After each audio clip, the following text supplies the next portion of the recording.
पूजा का असली मकसद, ये हमारी आज की आध्यात्मिक चर्चा का विषय। पूजा का असली मकसद।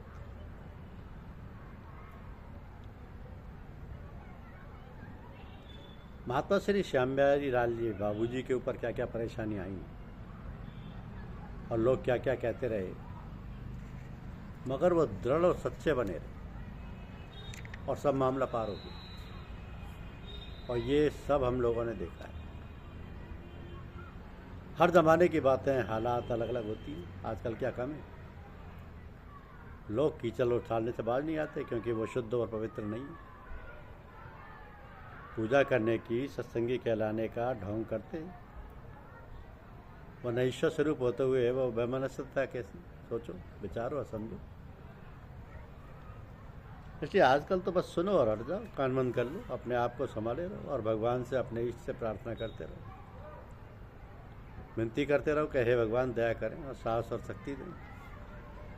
हम अपनी श्रद्धा और विश्वास में अटल रहें, बेड़ा पार हो जाएगा। एक छोटी सी घटना है। हाई स्कूल का इम्तहान देने सन 1928 में फतेहगढ़ गए थे।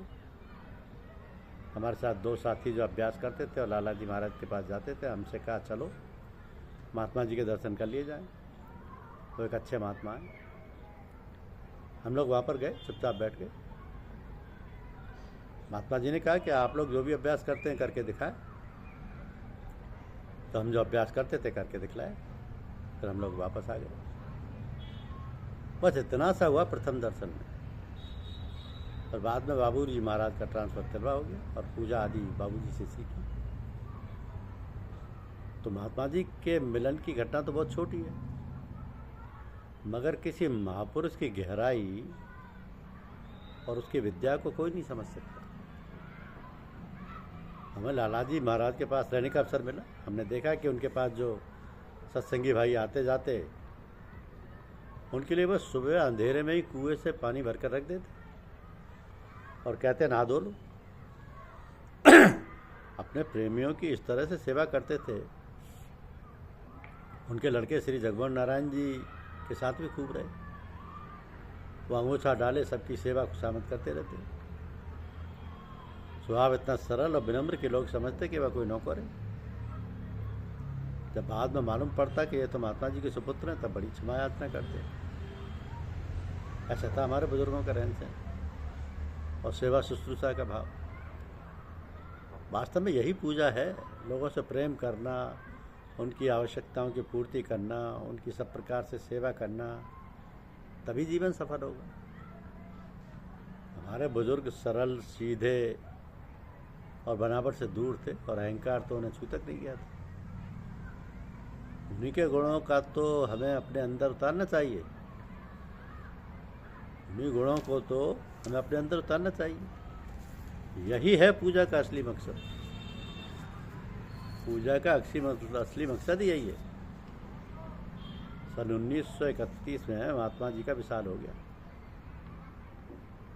तब हम शाम को फतेहगढ़ गए तो चचा जी सत्संग करा रहे थे। हम पहुंचे तो देखा कि लाला जी सत्संग करा रहे, मगर चचा जी बैठे थे। चचा जी थे तो लाला जी के छोटे भाई, मगर प्रेम बहुत करते थे और गुरु की तरह उनकी इज्जत करते थे। बहुत ज़्यादा मोहब्बत थी और बहुत ज़्यादा फनाइयत। ये लयता की अवस्था थी जो चचा जी और लाला जी के रूप में दिख रहे थे।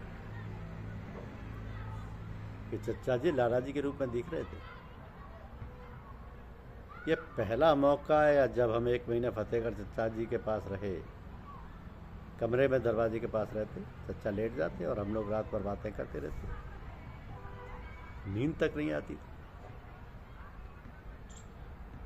तो संत महात्माओं की कई बातें सत्य हो जाती हैं, क्योंकि वो सदैव ईश्वर की याद में रहते और कभी असत्य नहीं बोलते।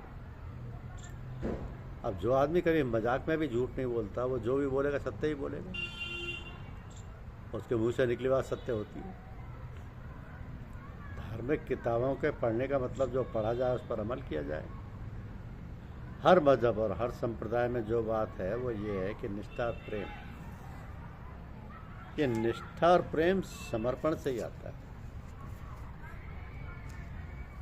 महात्मा जी कहते थे कि सच्चा दुनियादार नहीं है, उसको ईश्वर दर्शन नहीं हो सकते। यानी यहाँ जो करना है वही करना चाहिए।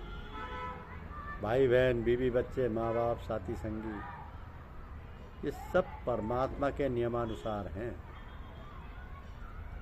जैसा व्यवहार जिसके प्रति हो वैसा ही करना चाहिए, तभी पूजा सफल होगी। तो घर गृहस्थी की यही पूजा है कि सबके प्रति हमारा व्यवहार समान हो, उसमें लाग लपेट ना हो, सबसे प्रेम रखो। हमारा दैनिक जीवन, हमारी रहनी सहनी ही हमारी पूजा है।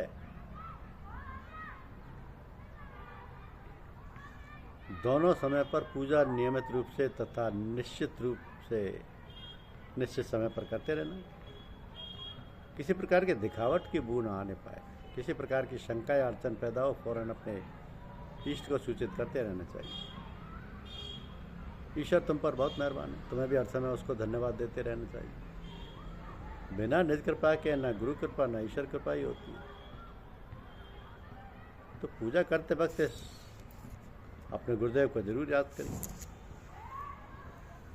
यदि उनकी तरफ से कोई शंका या कमी हो तो फौरन सूचित कीजिए। सबकी देखभाल करते रहिए, क्योंकि भगवान ने काम तुम्हें सौंपा है। धन्यवाद। यूट्यूब चैनल को लाइक और सब्सक्राइब अवश्य कीजिए। शुक्रिया।